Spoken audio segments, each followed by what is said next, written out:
በስመ አብ ወወልድ ወመንፈስ ቅዱስ አሐዱ አምላክ አሜን።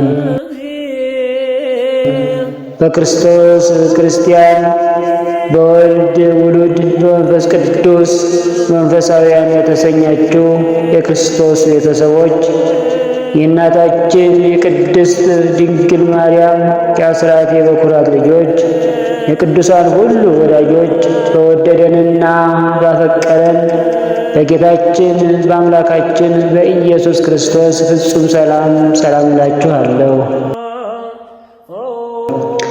አሜን።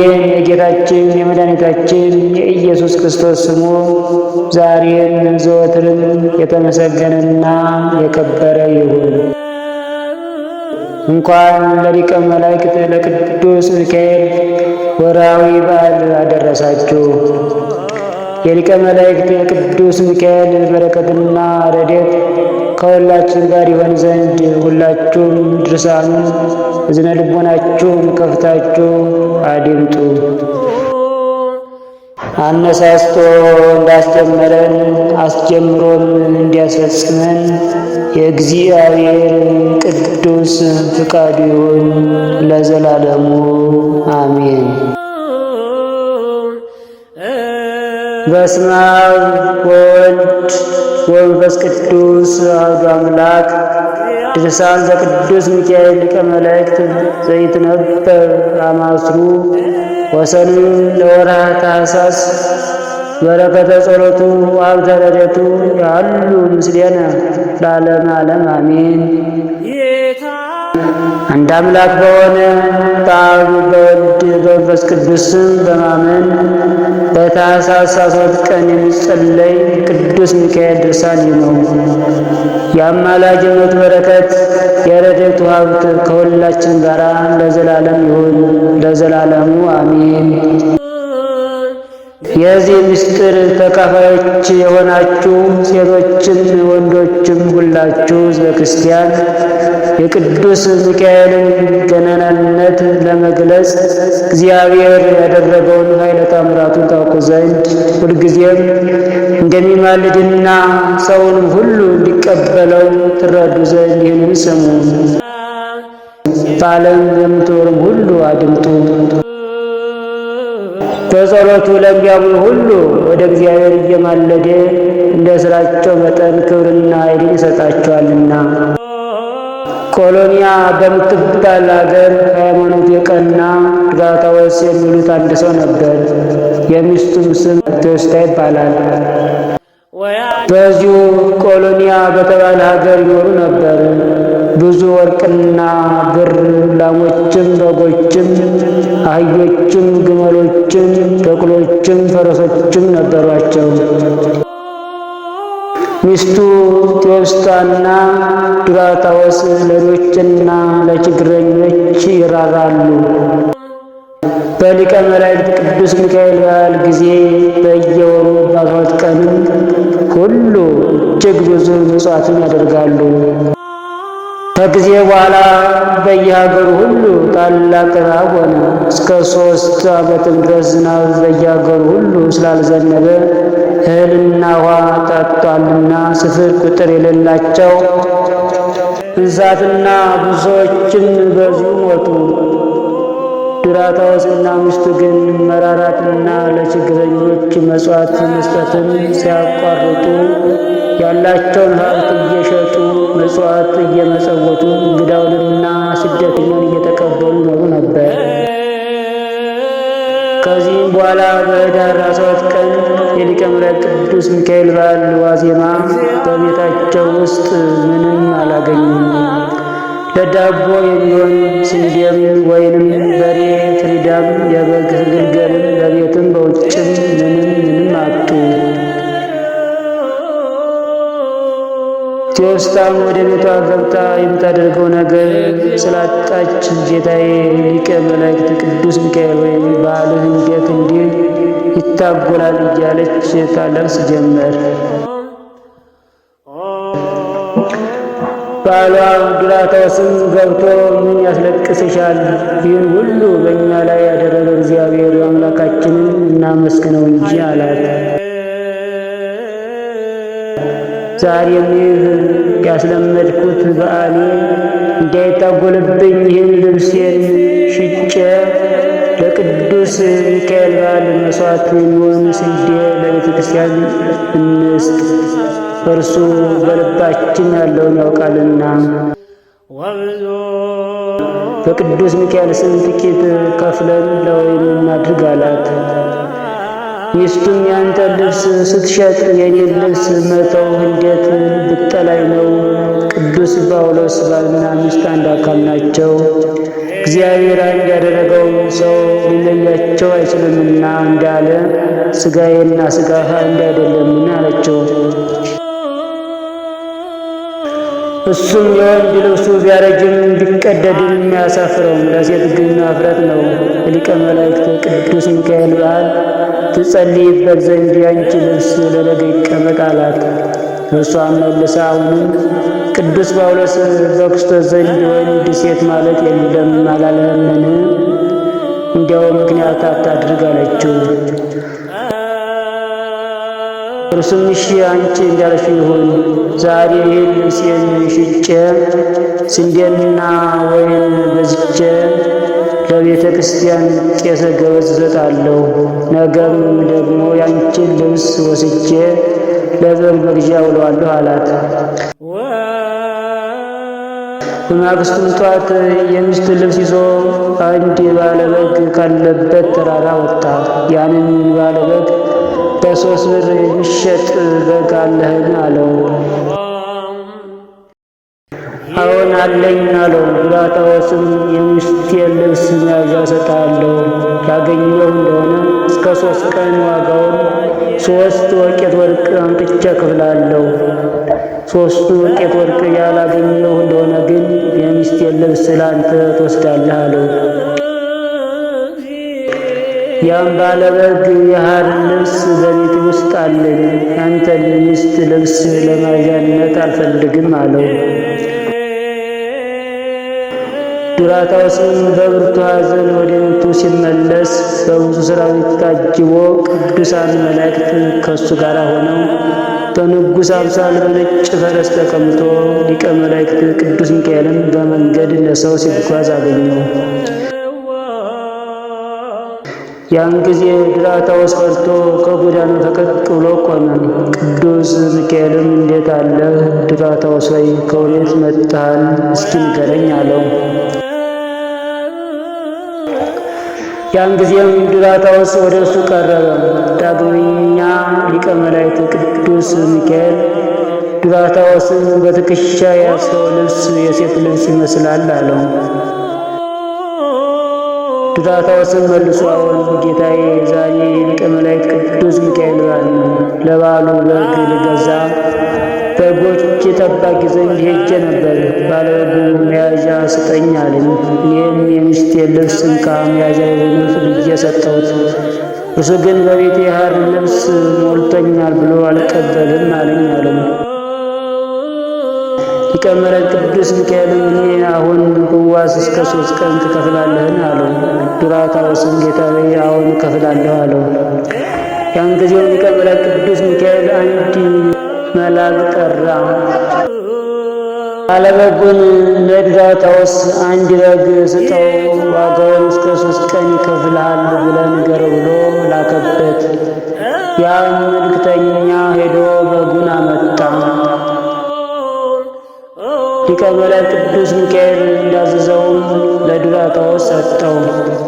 ቀጥሎም መልአኩ ዱራታዎስን ከሰዎች ጋር በቤት ልታሳድረኝ ትችላለህን ብሎ ጠየቀው። ዱራታዎስም ጌታዬ ሆይ እሺ እንዳልከኝ አሳድርሃለሁ አለው። ሊቀ መላእክት ቅዱስ ሚካኤልም ሥጋ አልበላም፣ ለራሴ የሚሆነኝ የሚበላው ዓሣ ታገኛለህን አለው። ዱራታዎስም ባገኝ ዓሣ እገዛልሃለሁ አለው። ቅዱስ ሚካኤል ለባለዓሣው ዋጋውን ምን ትከፍላለህ አለው። ዱራታዎስም የሚስቴን ልብስ እሰጠዋለሁ አለው።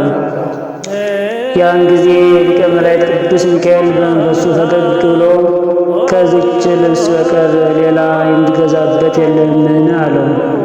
እሱም ጌታዬ አዎን የለኝም አለው።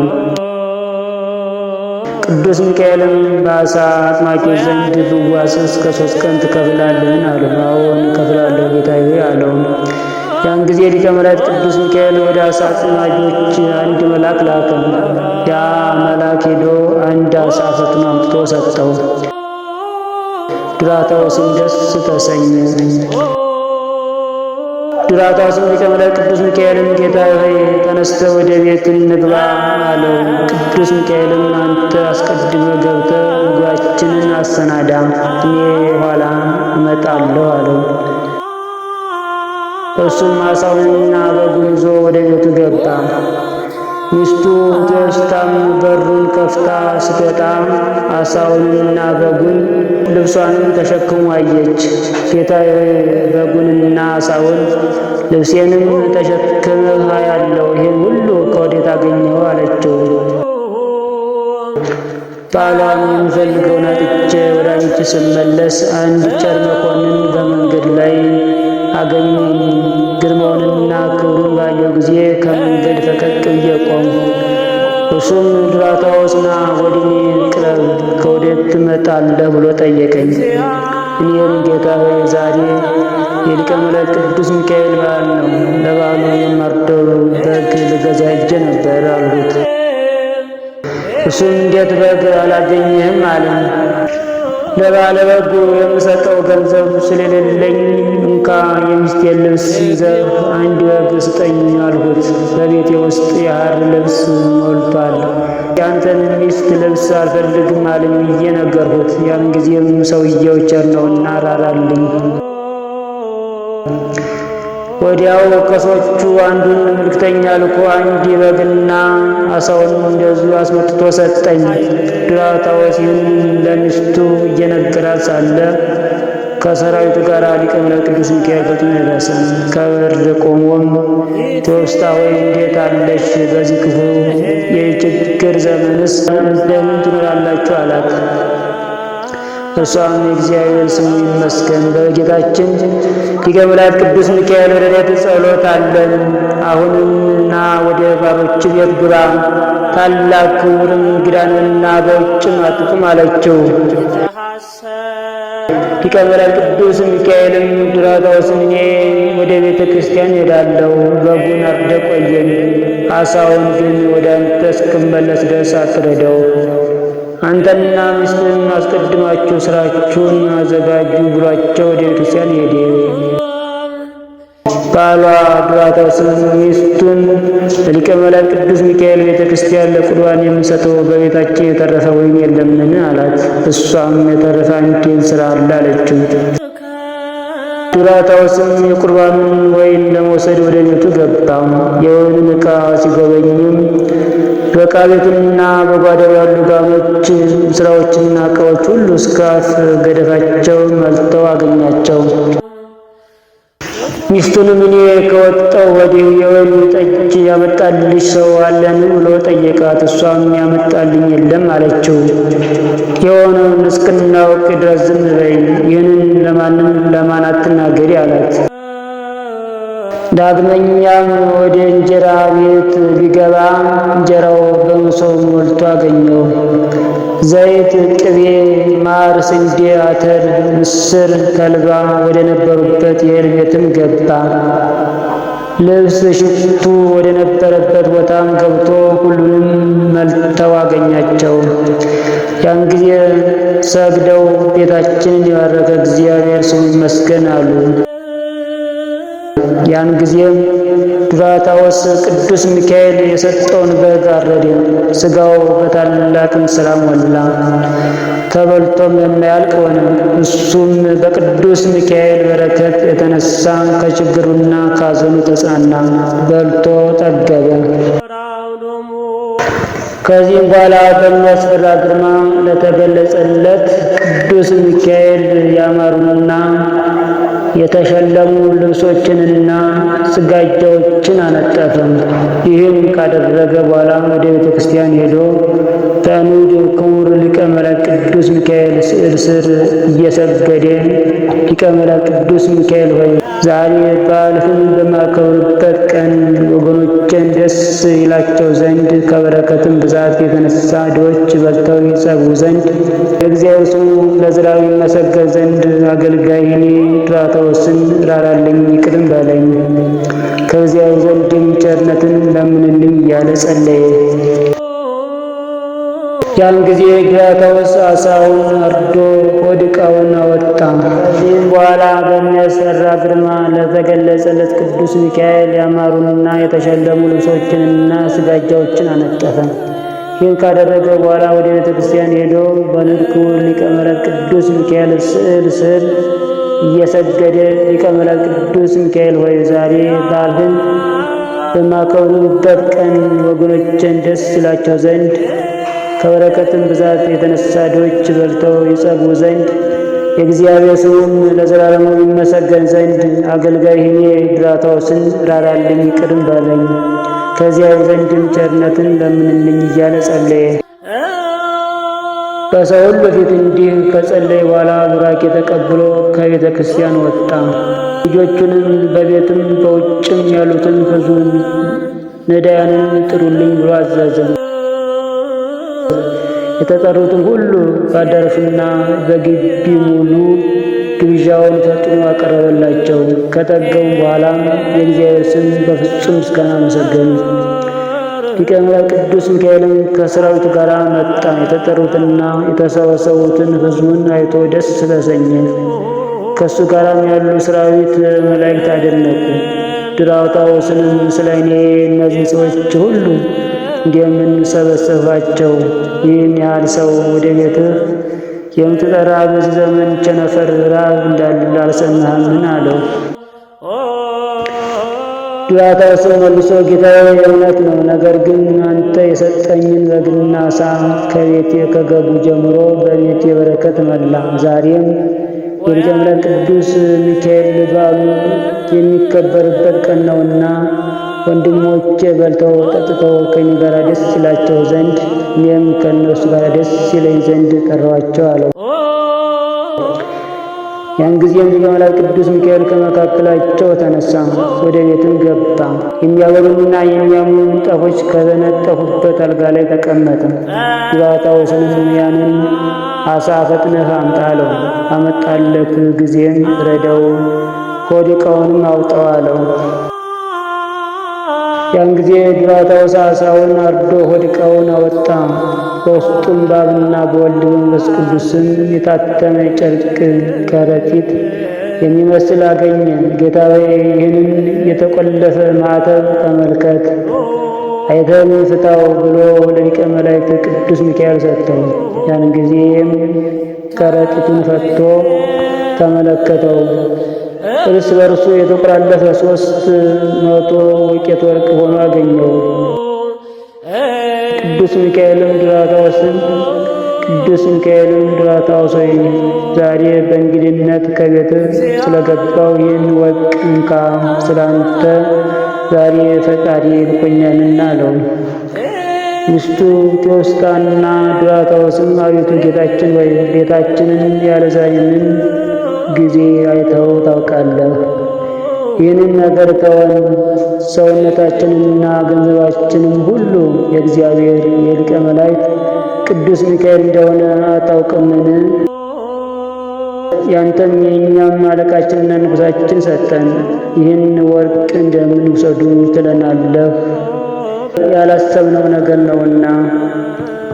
ዛሬ የሊቀ መላእክት ቅዱስ ሚካኤል በዓል እንደሆነ አታውቅምን? እኛም በእርሱ ስም ስላመን ብዙ በረከት አግኝተናል አሉት።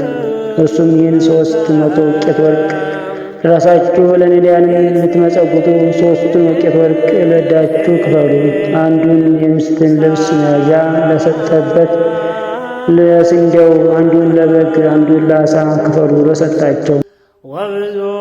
ከዚህም በኋላ ድራታዎስንና ሚስቱን ቴዎስቲያን አውቃችሁኛልን? አላቸው። እነሱም ያለ ዛሬ አላየንምና አናውቅም አሉት። እናንተ ገና ሕፃናት ሳላችሁ ጀምሮ በየወሩ አባቶቻችሁ በሚመጸውቱበት ጊዜ ሁሉ በቤታችሁ ይገኝ የነበርሁ የሊቀ መላእክት አለቃ እኔ ቅዱስ ሚካኤል ነኝ። እኔ ስለ እናንተ በእግዚአብሔር ዘንድ በመዓልትና በሌሊትም ምሕረት እለምናለሁ። ዛሬም እነሆ ፈጽሞ ደስ ይበላችሁ። እናንተ ምድራን ክቡራን የተመረጣችሁ የልዑል እግዚአብሔር አገልጋዮች ናችሁ። ቴዎስቲያ ወይ ትናንት አጥቼ ቅዱስ ሚካኤል በዓል በቤቴ ከሚታጎል ዛሬ ብሞት በተሻለ ነበር እያልሽ ዱራታውስን ለጌታዬ ሊቀ መላእክት ቅዱስ ሚካኤል በዓል ዝክር ይሆን ዘንድ ቀሚሴን መደረቢያዬን ሽጥ ስትዪው ሰምቻለሁና። ዱራታውስና ቴዎስቲያ ሆይ ለዘላለሙ የማያልቅ ፍጻሜ የሌለው ምሕረቱ፣ ቸርነቱ፣ በረከቱ አድሮባችሁ በሚኖር በጌታችን በኢየሱስ ክርስቶስ ዘንድ በሰማይ ዋጋችሁ ፍጹም ነው። ዛሬም በዚህ ዓለም የሰራችሁትን ምግባር ትሩፋት ምጽዋታችሁንና መሥዋዕት እግዚአብሔር ተቀብሎታልና በሚመጣው ዓለም የማትለወጥ መንግሥተ ሰማያትን ያወርሳችኋል አላቸው። ዳግመኛም ከመከራችሁ የማድናችሁ የመላእክት አለቃ እኔ ሚካኤል ነኝ። ምጽዋታችሁን መሥዋዕታችሁንም ወደ እግዚአብሔር ያቀረብኩ እኔ ነኝ። በዚህ ዓለም ከበጎ ነገር ሁሉ ምንም የምታጡ ነገር የለም አላቸው። እነሱም ሰገዱለት። ሊቀ መላእክት ቅዱስ ሚካኤልም ይህን ተናግሮ ከፊታቸው ተሰወረ። ሰላምታም ሰጧቸው። አስከትሏቸው ከመጡት መላእክት ጋር በክብር ወደ ሰማይ አረገ። ዱራታውስና ቴዎስታም ከቀድሞ ይልቅ በጎ ሥራን አበዙ። እስከ ዕለተ ሞታቸው ድረስ ትሩፋታቸውን አላቋረጡም። ለቸር የባሕርይ አባቱ ለማሕያዊ የባሕርይ ሕይወቱ መንፈስ ቅዱስም ከዛሬ እስከ ዘላለሙ ምስጋና ይግባውና ሕዝቡ ሁሉ በእሳቸው ጸሎት በጌታችን በኢየሱስ ክርስቶስ አመኑ። የሊቀ መላእክት ቅዱስ ሚካኤል በረከት፣ የዱራታውስና የቴዎስቲያ ረድኤት ለእኛም የእግዚአብሔር አገልጋዮች ከኃጢአት የሚያስተሰርይ ይሁንልን ለዘላለሙ አሜን።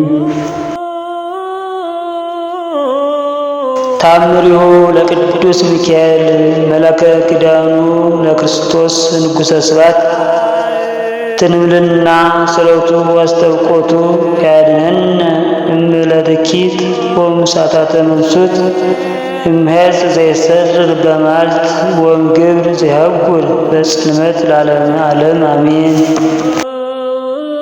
ልመናውንና አማላጅነቱ ከክፉ ቀንና ከፈተና ሰዓት ያድነን። በቀን ከሚወረወር ጦር በጨለማ ከሚሄድ ከልዩ ልዩ ወገን ለዘላለሙ ይሰውረንና ጌትነት የባሕርዩ የሆነ የንጉሥ ክርስቶስ መልአከ ኪዳኑ ቅዱስ ሚካኤል ያደረገው ተአምር ይህ ነው። በአንዲት አገር ውስጥ አንድ ሰው እንደነበር ተነገረ። ይኸውም አማኒ እውነተኛ እግዚአብሔርን የሚፈራ ለነዳያን የሚራራ የሊቀ መላእክት ቅዱስ ሚካኤልን አማላጅነት ተስፋ የሚያደርግ በየወሩ 12 ቀን ዝክሩን የሚያደርግና በእርሻ ሥራ የተሰማራ ሰው ነበር። ከዚህም በኋላ ይህ ሰው ያለበት አገር የምድሩ ፍሬ ሁሉ ጠፋ። ይህ እግዚአብሔርን የሚፈራ ሰውም ለሊቀ መላእክት ቅዱስ ሚካኤልን ዝክር እንግዲህ ምን አድርጋለሁ ብሎ አሰበ። ፈጽሞም ተቸገረ። ከቤቱም ከንብረቱም ምን አልተረፈውም። ድሪቶ ለበሰ። ችግር ጸናበት። የሚበላው የሚጠጣው የሚለብሰው አጣ። ምግብ ስንኳ ቸገረው። የራብ ጽም ጸናበት። አዘነ። ኃይሉ ፈጽሞ ደከመ። የጠጅ ስካር እንደጣለው ሰው ሆነ። ካልጋው ከመቀመጫው መነሳት ተሳነው። ከራቡም ብዛት የተነሳ አዝኖ ተኛ። እንደሞተ ሰውም ሆነ። በትሕትናው ለሰው ፈጥኖ ደራሽ ነውና ለቸርነቱም ወሰን የለውምና በዚያች ሰዓትና በዚያች ዕለት ለሰው ምሕረትን የሚለምን ሊቀ መላእክት ቅዱስ ሚካኤል ከሰማይ ወርዶ ወደ እርሱ መጣ። ያን ጊዜ ሊቀ መላእክት ቅዱስ ሚካኤል ባለጸጋ ለነበረ ለዚያ ሰው ተገልጾለት ዝክሬን የምትዘክር ወዳጄ ሆይ ስለምን ታዝናለህ ትተክዛለህ? ይልቅስ በጠዋት ፈጥነህ ተነስ፣ አትዘግይ፣ ልብህም ይጽና፣ ኃይልህም አይድከም። ፈጥነህ ወደ ባህር ዳርቻ ሄደህ መረብህን ጣል። እነሆ ከባሕር ውስጥም ታላቅ ዓሣ ወጥቶ ይያዝልሃል። እግዚአብሔርም ክብርንና ብልጽግናን ይሰጥሃል። እነሆ በውስጡም ብዙ በረከትን ታገኛለህ። እኔም ከአንተ አልለይም፣ ከአንተ ጋር እሆናለሁ። ቸል አልልህም፣ አልንቅህም፣ ፈጽሞ ለችግር አልሰጥህም። የእግዚአብሔር ኃይልም ከአንተ ጋር ይኖራል አለው። ከመላእክት ቅዱስ ሚካኤል ይህን ተስፋ ነግሮት ከፊቱ ተሰወረ፣ በፍጹም ክብርም ወደ ሰማይ አደረገ። ያም ሰው ከእንቅልፉ በነቃ ጊዜ ይህ ነገር ከእግዚአብሔር ዘንድ እንደተደረገ አወቀ። በነጋም ጊዜ መልአከ እግዚአብሔር ቅዱስ ሚካኤል እንደነገረው ፈጥኖ በመነሳት በችኮላ ወደ ባህር ዳርቻ ሄደ።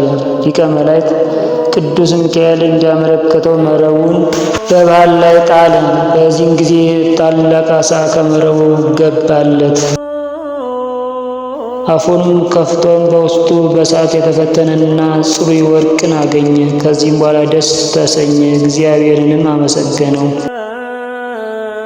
ፍጹም ችግርና ድህነት ይዞት ሳለ ችላ ያላለው ሊቀ መላእክት ቅዱስ ሚካኤልንም እያመሰገነ ያንን ወርቅ ይዞ በፍጹም ደስታ ወደ ቤቱ ተመለሰ።